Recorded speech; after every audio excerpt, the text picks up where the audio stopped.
Hello everyone, আসসালামু আলাইকুম। আজকে আমি আপনাদের সাথে শেয়ার করব লাউ গাছের আপডেট। তো লাউ গাছ আলহামদুলিল্লাহ আমার এই যে দুইটা চারা মোটামুটি মানে প্রথম ব্যাচের চারা হচ্ছে আমার পুরা লাউ গাছের মাচা। তো ম্যাক্সিমামগুলোতেই ফুল আসছে।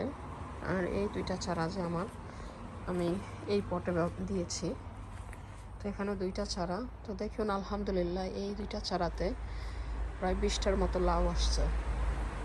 তো লাউ আসলে আসার কিছু টেকনিক আছে, যে আমি আমার আগের ভিডিওতে শেয়ার করছি যে কীভাবে আপনারা 1G 2G কাটিং করবেন, এবং 1G 2G কাটিং করার পরে আপনার যে শাখাগুলো ছাড়বে তারপর আপনার আবার 3G কাটিং করবেন। এই যে এই শাখাতে সবগুলোতে আমি কাটিং করে দিয়েছি দেখেন। এবং এই যে লাউগুলা, প্রত্যেকটা লাউ আপনারা চেষ্টা করবেন পরাগায়ন করার, কারণ লাউয়ের ফুল নর্মালি বিকালে ফোটে। দেখুন এগুলো সব হয়েছে গোড়ায় লাউ, বাট অন্যান্য যে ফুল সেগুলো নর্মালি আর কি ইভিনিংয়ের দিক দিয়ে ফুটবে, তখন আমি আর কি পরাগায়ন করবো।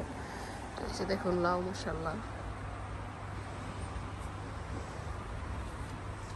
লাউ আল্লাহর কত অশেষ রহমত। এখানে দুইটা চারায় মাশাআল্লাহ অনেক লাউ আসছে, এবং প্রত্যেকটা লাউই মাশাআল্লাহ হেলদি আছে আর কি।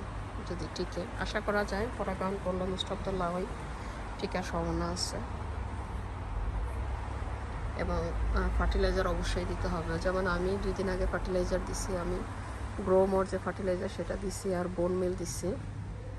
কারণ আপনার time to time each week কোনো না কোনো ফার্টিলাইজার অবশ্যই দিতে হবে। তো আমি এক সপ্তাহে যদি আমি গ্রোমোর দিই আর বোন মিল দিই, পরের সপ্তাহে আবার আমি মিরাকেল গ্রো দিই। তো এইভাবে কম্বাইন করে আমি দিই, মাশাআল্লাহ ভালোই গ্রোথ হয় আর কি গাছের, এবং ফলনও টিকে। তো আমি আপনাদের সাথে এখন দেখাবো যে আমি কোন কোন সার ব্যবহার হচ্ছে মিরাকেল গ্রো, যেটা আমি ব্যবহার করি লাইক 2 সপ্তাহে।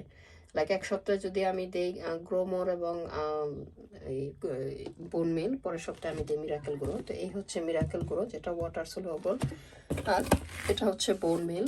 এটা আমি 1 টেবিল স্পুন করে, এই যে টেবিল স্পুনটা, এটা আমি একটু মাটি খুঁড়ে তারপরে আমি এটা 1 টেবিল স্পুন করে দিই। এটা টেবিল স্পুন থেকে একটু বড়। আর এটা হচ্ছে দানাদার সার, এই সারটাও আমি দিয়ে থাকি। এরকম আপনারা 1 ফুল টেবিল স্পুন করে, যদি পট একটু বড় হয় তাহলে সেই অনুপাতে বুঝে দিতে হয়। তো আমার যদি পট একটু বড় হয় আমি ফুল টেবিল স্পুন ভরে দিই, আর যদি একটু ছোটো তাই একটু কম দিই। তো এই 3টা সারে মূলত আমি আমার গার্ডেনে ব্যবহার করে থাকি, মোস্ট অফ দ্য প্লান্ট, এবং আলহামদুলিল্লাহ অনেক ভালো ফলন হয়। অর্থাৎ আপনারা যখন এই সারটা একটু মাটি খুঁড়ে ভিতরে গর্তের মধ্যে দিয়ে দিবেন, তখন যে গোড়াটা আছে সে গোড়া থেকে একটু দূরে দিবেন। এবং এটার ক্ষেত্রেও সেম, বোন মিলও সেম, গোড়া থেকে দূরে দিবেন যাতে একদম ডাইরেক্ট গোড়াতে না লাগে।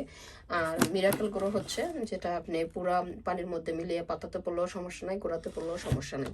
তো এই 3টা সার দেওয়ার ক্ষেত্রে একটু সাবধানতা অবলম্বন করতে হয়, কারণ বুঝে ব্যবহার করতে হবে, আদারওয়াইজ গাছের গোড়ায় ক্ষতি হওয়ার সম্ভাবনা থাকে। গাছের যে রুট, আপনারা অবশ্যই চেষ্টা করবেন যাতে এই রুটে সার না পড়ে। আপনারা এখানে একটু ডিস্টেন্স মেনটেন করে এখানে দিবেন আর কি, এখানে অথবা ওখানে বা এখানে, গাছের রুটে দিবেন না।